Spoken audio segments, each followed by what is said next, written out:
Hi. So I forgot to film an intro yesterday, so I'm doing that right now. So today I am going to transplant some white bearded iris that came from my husband's grandma's garden.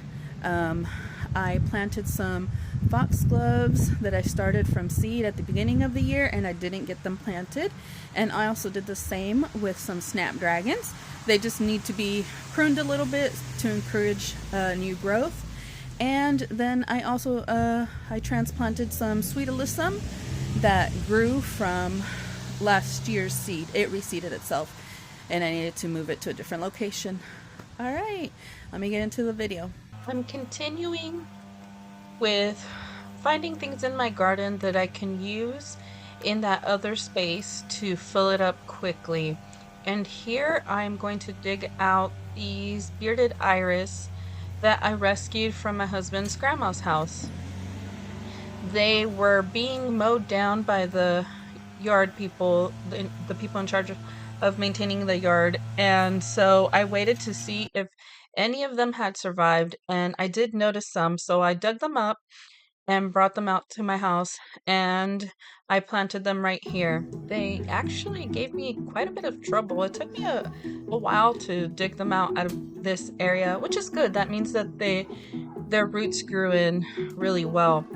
Bearded iris is a good choice um, to fill in your garden because by the second year, they start spreading a little bit more and the area will start looking fuller, which I really like. Plus, it doesn't take much effort or none at all from me other than the initial planting. And then if they do get too crowded, I'll have to split some up and make more room that way. But mostly I just wait a few years unless I'm changing something before I even touch a group of bearded iris again. I do want to mention that if you've never planted bearded iris before, it's recommended that you do not bury the entire rhizome. In fact, it's recommended that you build a little mound in your hole in the center where you're going to place the rhizome and spread out or fan out the roots on the little mound and then cover it up. Not the whole thing, mind you, just enough to pack it in so that it stays put.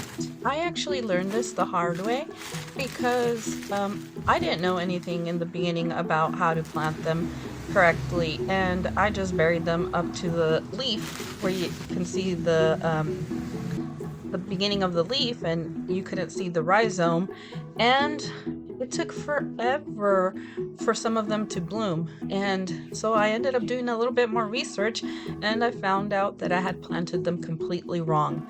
So sometimes, hey, you'll get lucky, but other times, more likely than not, if they're not flowering for you, it's because you did not plant them correctly. Or also, they might be just too overcrowded and you might need to do some thinning. Every single time I look at the bearded iris, now I'm going to think of my husband's grandma. And I actually have been thinking about her all the time because I would see her house full of these white bearded iris. And so now I'm having fond memories. She's still with us.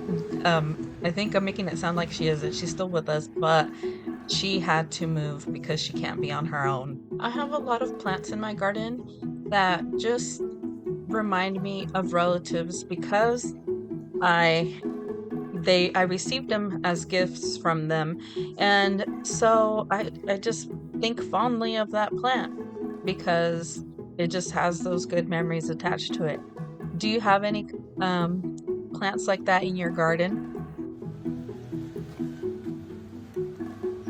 These are foxgloves that I planted last year, and I never got around to planting them, but I did keep them alive, so now I'm using it in the garden where I should have had it in the first place.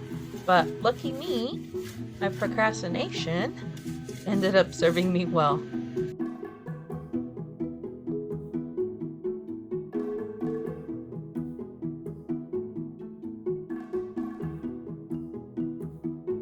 this is just some topsoil that I'm using just to add a little bit more material to the area because I took out quite a bit of soil with me when I was scraping out the grass and weeds with the shovel.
And these are snapdragons that, again, I did not get planted at the beginning of last year.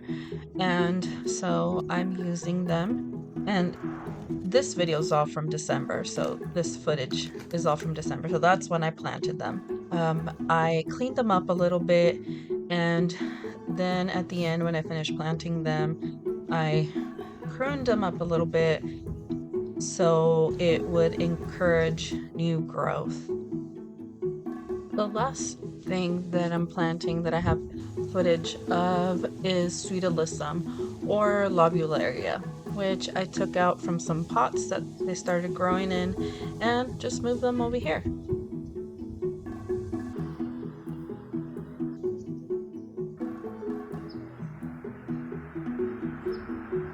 I'm going to continue working in that area in the front garden. I'm trying to get it filled up as much as possible.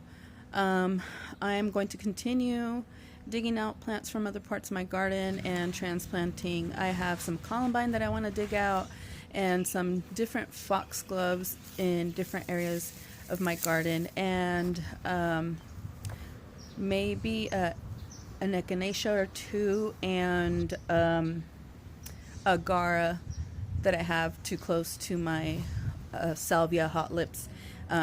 It just takes over and it doesn't let it grow as well as it should. That's all I have planned, and that seems like a lot, so I don't know if I'll finish everything, but I'm gonna give it my best shot. It's supposed to rain tomorrow. I don't know what I'll get done, but I'm hoping to get as much as I can done. I combined the footage because for some reason I didn't record myself planting everything. So in this one, here's everything after it's been planted. The Superbena, pink cashmere, the foxgloves, the columbine, the gara, and all the foxgloves, snapdragon, Sweet Alyssum, and you can get a good shot of everything else that I did. Thank you for watching. Until next time. Bye!